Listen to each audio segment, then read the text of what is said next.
आप भी बैरिस्टर हैं, आपको कानून की समझ है।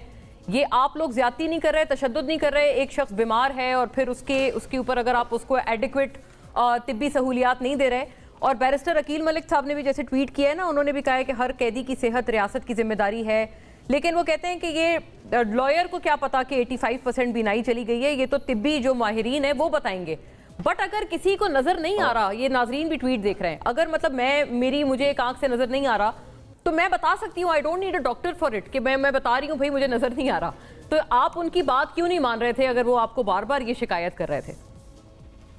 Mona, thank you for having me on the show. जी, लेकिन अगर आपकी नज़र थोड़ी कमज़ोर है, लेकिन आप बैठ के ये नहीं बता सकती कि मेरी 15% कमज़ोर है या 14% तो एक कमज़ोर है या अंदाजे 30% है। जी, अंदाजे की बात उसके है। ऊपर बात की। जहाँ तक उनकी सेहत का मामला है और सेहत का इशू है, जब से हमें बताया गया इसको एड्रेस किया जा रहा है और इसको एड्रेस किया जाएगा।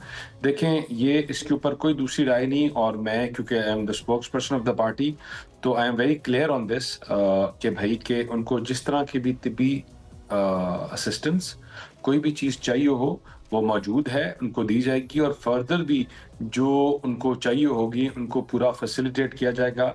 इसके ऊपर हमने ना पहले सियासत की, ना हम आगे करेंगे, और ना हमारा कोई हमारी कोई ऐसी सोच है। अच्छा, ये अच्छी बात है कि आप नहीं करेंगे सियासत। और क्या उनको फिर मुल्क से बाहर भेजना, या जैसे अभी ये कहा था कि गफूर अंजुम जो सुपरिटेंडेंट जेल है उनके खिलाफ कार्रवाई कर रहे हैं बाकायदा, और बहुत नाराज हैं खान साहब की फैमिली उनसे कि उनकी नेग्लिजेंस है, ये उन्होंने निगलेक्ट किया। ये बात गलत है?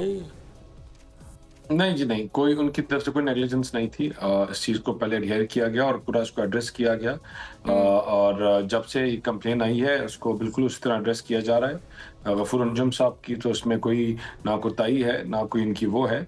इस चीज़ को जिस तरह कम्युनिकेट किया गया था उसके बाद इसको एड्रेस किया जा रहा है, एंड फर्दर जिस तरह ज़रूरत पड़ेगी तो उसको एड्रेस किया जाएगा। ये अगर इसके ऊपर पॉलिटिकल स्कोरिंग करना कोई चाहे या एप्लीकेशंस लेके जाए तो वो ये कर सकते हैं। और अच्छा, वेरी फेयर। दानियाल साहब प्लीज इसका जवाब फरमाएं। सदर साहब आपसे गुस्से में हैं, और ये आपने पेका एक्ट जो लगाया है खुर्रम इकबाल साहब पे, स्लिप ऑफ द टंग के मामले पे, कि अगर मरियम नवाज साहिबा चीफ मिनिस्टर की कोई स्लिप ऑफ द टंग हुई है तो वो खान साहब की भी नहीं होती थी। जापान जर्मनी का बॉर्डर मिला देते थे, वो बहुत सारी ऐसी करते थे, और उसका भी बड़े बड़े लोग मजाक उड़ाते थे या उसके ऊपर करते थे। बट डज इट टेंटमाउंट टू पेका? देखिए, मुझे अभी एज ऑफ राइट नाउ, क्योंकि एज द प्रोग्राम है रीचेक, तो मुझे पता नहीं है कि इनको किस हवाले से, क्यों, कहाँ, कैसे उठाया गया है। इसकी जो बेहतर जवाब है वो पंजाब गवर्नमेंट दे सकती है। लेकिन अगर कोई बंदा, मुझे लगता है जर्नलिस्ट एक्सेप्ट करता है कि वो स्लिप ऑफ टंग या कोई इस तरह की कोई नाजेबा बात नहीं है। यहाँ तो ऐसे ऐसे जर्नलिस्ट बैठे हुए हैं जो जर्नलिज्म के नाम के लोगों को ऊपर ब्लैकमेल करते हैं, गलत बातें करते हैं, बुरी बातें करते हैं। तो I think they should be on the target, not such people who accept और ऐसी कोई चीज़ हो। जहाँ तक आपने दूसरी जरदारी साहब की बात की, देखें, ये जो हुकूमत है ये कांटों की सेज है, ये फूलों की सेज नहीं। हमें बड़े सख्त और कठिन फैसले लेने पड़ते हैं बाज़ दफ़ा, और हमने अभी तक लिए। इसमें हमारे साथ जो पार्टी सपोर्टिंग रोल प्ले कर रही हैं वो पीपल्स पार्टी और जो एलाइज हैं, बाज़ दफ़ा उनके और हमारे इंटरेस्ट जो हैं वो कोलाइड करते हैं या इकट्ठे नहीं होते, और हमें सख्त फैसले लेने पड़ते हैं। लेकिन इन तमाम चीज़ों के बावजूद हमारा हदफ जो है, और हमारे इन अहकामात की वजह से आज मुल्क मुस्तकम हुआ है। आज 11 महीने से रेगुलरली रुपी जो है वो अप्रिशिएट हो रहा है। आपके 2 साल से आपकी मईशत जो it was on verge of collapsing, जिसको कहा जा रहा था 2 साल में, 2.5 साल में, 24 घंटों में, 30 घंटों में, 48 घंटों में, 42 घंटों में डिफॉल्ट हो रही है, वो आज अपने टांगों पे खड़ी है। और हाईएस्ट नंबर ऑफ, हम अगर कहें कि हाईएस्ट नंबर ऑफ स्टॉक, मतलब जो स्टॉक मार्केट के नंबर्स हैं उसके ऊपर हम खेल रहे हैं। पॉन्ड रिजर्व बेहतर हो रहा है। तो तमाम चीजें इन बातों पे नाराज तो नहीं होंगे सदर सरदारी? खुश होंगे? वो गुस्से में क्यों थे?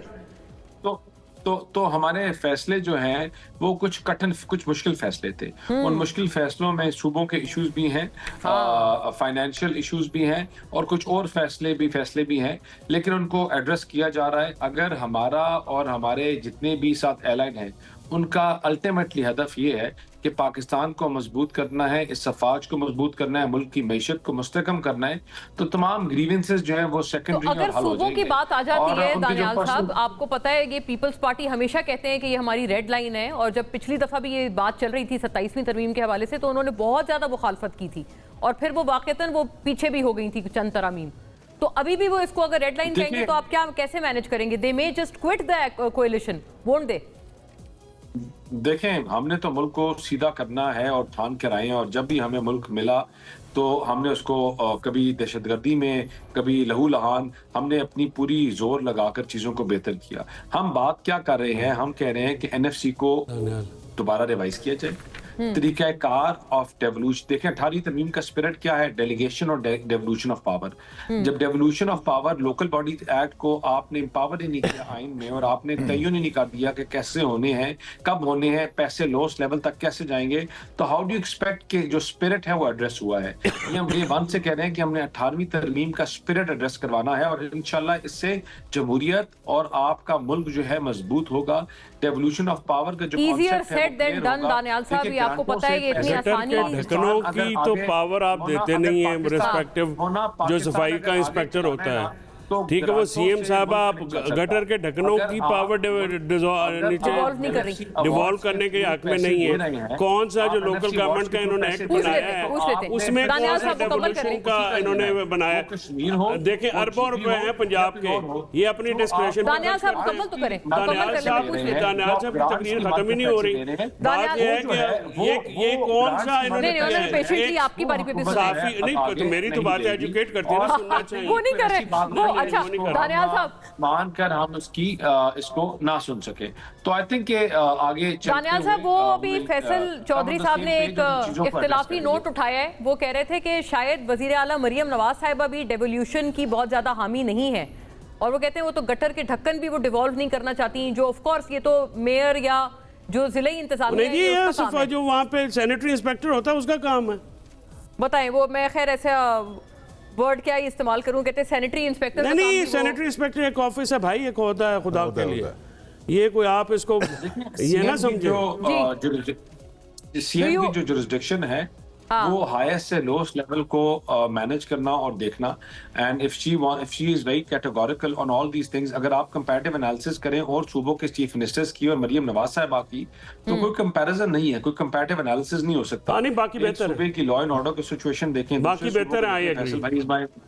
हमारे बड़े भाई है, मेरा बहुत प्यार है इनसे, लेकिन इनकी बिल्कुल राय ठीक है कि अगर मेरे से भी प्यार कर लें, आपको सिर्फ चौधरी साहब से प्यार है, चीजों को डिवॉल्व कर सकते हैं। वाडा साहब भी आपके प्यार भरी नजर के मुंतज़िर हैं दानियाल चौधरी साहब। हमें तो लगता था है आपका प्यार, या नहीं है वाडा साहब से? नहीं, वाडा साहब से है, क्यों नहीं है? आपने क्यों ये शिकायत? मैंने कहा फैसल चौधरी साहब के लिए इतनी दानियाल साहब ने आगे जाके बात की है, तो मैंने कहा मैं भी पीछे। नहीं, आई पर्सनली लाइक दानियाल।